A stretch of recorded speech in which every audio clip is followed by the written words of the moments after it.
Бермуд үшбұрышын тағы да шайтан үшбұрышы деп те атайды. Осы құбылыстың бар екендігін мойындамайтын қазіргі заман географиясы бұл атаулардың екеуін де ресми ат деп есептемейді. Ал басқаларға Бермуд үшбұрышы тарихынан сыр шерткен сайын әлемнің жаратылысын білуге болатын мистикалық жұмбақ саналады. Жүздеген кемелер мен ұшақтар, сонымен қатар мыңдаған жолаушылар жоғалып кеткен жердің территориясы Флориданың оңтүстік бөлігі мен Пуэрто-Рико және Бермуд аралдарының аралығындағы 4 миллион шаршы километр жерді алып жатыр. Егер картада аталған үш нүктені жалғай өткен сызық сызсаңыз, жұмбақ пен құпияларға толы мекен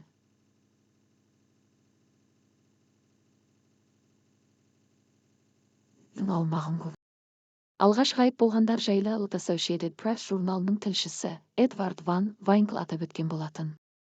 1950 жылы өз мақаласында Эдвард Ван Вайнкл осы территорияны шайтан теңіз деп атаған болатын. Ал басқа тілші Ван Сенгади өз мақаласында дәл сол аумақты қатерлі Бермуд үшбұрышы деп атағандардың ішінде 1964 жылы тұңғыш болды. Тіркелгендердің ішіндегі ең танымал жағдайлардың бірі ол ақш әскери теңіз күштерінің 5 әскери ұшағының жоғалуы.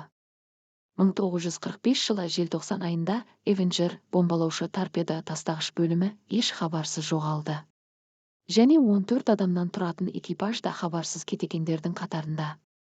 Іздеу барысында не ұшақ қалдықтары, не адам денелері табылмаған. Экипажбен байланыс үзілмес бұрын, командир бөлімі Тейлор лейтенант түсініксіз жағдайлар мен навигациялық жабдықтардың жаңылысуын хабарлаған. Басқа ақпарат көздерінде командирдің біз ақ суға еніп барамыз деген хабарлауында мұхит бетінің аномальды өзгеруі айтылады. Іздеуге жіберілген ұшақ тобының ішіндегі Мартин Маринер қайта оралмады және табылған жоқ.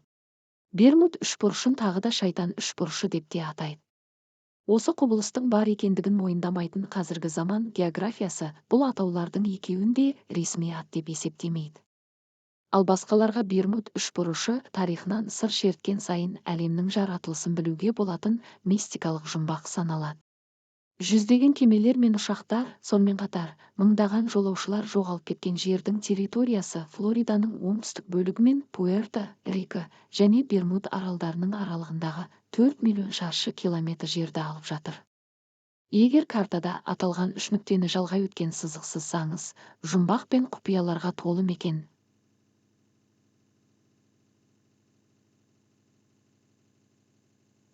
аумағын көп. Алғаш ғайып болғандар жайлы Associated Press журналының тілшісі Эдвард Ван Вайнкл атап өткен болатын.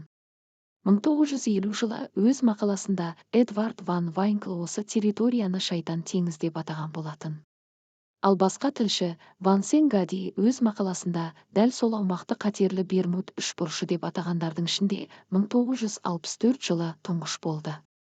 Тіркелгендердің ішіндегі ең танымал жағдайлардың бірі ол ақш әскери теңіз күштерінің 5 әскери ұшағының жоғалуы. 1945 жылы желтоқсан айында Эвенджер бомбалаушы торпеда тастағыш бөлімі еш хабарсыз жоғалды. Және 14 адамнан тұратын экипаж да хабарсыз кеткендердің қатарында. Іздеу барысында не ұшақ қалдықтары, не адам денелері табылмаған. Экипажбен байланыс үзілмес бұрын, командир бөлімі Тейлор лейтенант түсініксіз жағдайлар мен навигациялық жабдықтардың жаңылысуын хабарлаған.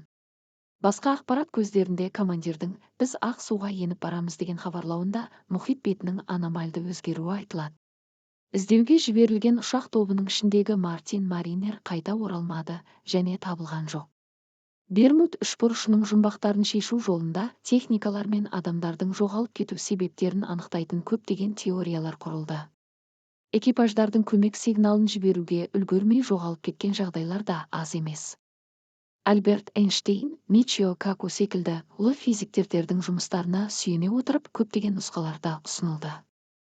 Соның ішінде метандардың теңіз түбіндегі қорының мол болуы.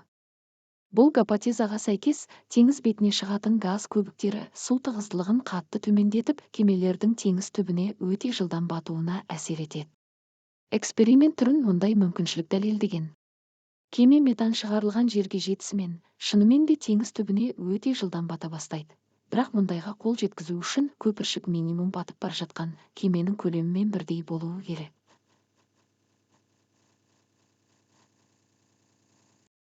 Алайда мұндай көлемді метанның болуы екіталай. Олар Атлант мұхитының әртүрлі жерлерінде табылған, бірақ соған қарамастан, олардың қоры кеме жоятын мөлшерде емес. Басқа нұсқаларға қарайтын болсақ, кемелердің апатқа ұшырауының себебі кезбе толқындар деп аталатын өте сирек кезетін құбылыс. Олардың биіктігі теңіз бетінен 30 метрге дейін жетеді. Кезбе толқындардың пайда болуының басты себебі ретінде мұхит астындағы жер сілкінісі қарастырылады. Аталған толқындар өзіне бөгет болған кез келген кемені қирату мүмкіндігіне ие. Солай болсын, бірақ ұшақтар ше? Осы сұраққа келгенде ғалымдардың көбісі тығырыққа тірелді. Бермуд үшбұрышы Атлант мұхитының Флорида түбегі, Бермуда және Пуэрто-Рико аралдары аралығындағы су айдыны. Ол жерде алып су иірімдері кенеттен пайда болып, лезде ғайып болып кететін теңіз құйыны мен кәдімгі ақша бұлттан пайда болатын найзағай сынды таңғажайып табиғи құбылыстар жиі болады. Аталған аймақта бір ғасыр ішінде шамамен 75 ұшақ пен жүздеген кеме жоғалып кеткен. Оның себебін Колорадо штаты университетінің Стив Миллер жетекшілік ететін ғалымдары түсіндіріп берді. Мамандардың болжамы бойынша кемелер мен ұшақтардың жоғалуына теңдессіз метеорологиялық құбылыс, жарылатын 6 бұрышты бұлттар себеп болған. Ғалымдар оларды ауадағы бомба ретінде сипаттады.